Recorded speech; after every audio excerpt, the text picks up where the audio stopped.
26,000 voter আমার প্রতি আস্থা আনতে পারে নাই বলেই তারা আমাকে ভোট দেয় নাই। আমরা কাজের মধ্য দিয়ে আমরা তাদের আস্থা অর্জন করব ইনশাআল্লাহ। একই সাথে সাথে আপনারা যারা 1,70,000-এরও বেশি মানুষ আমাকে ভোট দিয়েছেন, আপনাদের অধিকারের সাথে সাথে আপনাদের রয়েছে দায়িত্ব। সুতরাং আপনারা যারা আমাকে ভোট দিয়েছেন আপনাদেরকে সতর্ক থাকতে হবে। আপনি যদি আমাকে ভোট দেওয়ার কথা বলেন, আমার কাছে কোনো অনৈতিক প্রস্তাব নিয়ে আসেন, হাসনাত আব্দুল্লাহ আপনার অনৈতিক প্রস্তাব রাখবে না।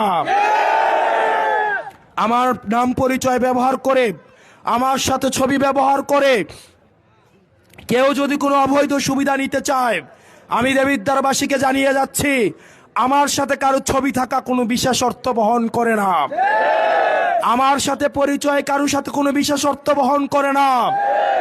আমার পরিচয় ব্যবহার করে যদি কেউ চাঁদাবাজি করতে যায়, এমনকি আমার বাবা পরিচয়ে যদি কেউ চাঁদাবাজি, টেন্ডারবাজি, কোনো অনৈতিক সুবিধা নিতে যায়, আপনারা তাকে বেঁধে রেখে পুলিশে দিবেন। আমার বৈধতা হচ্ছে জনতা।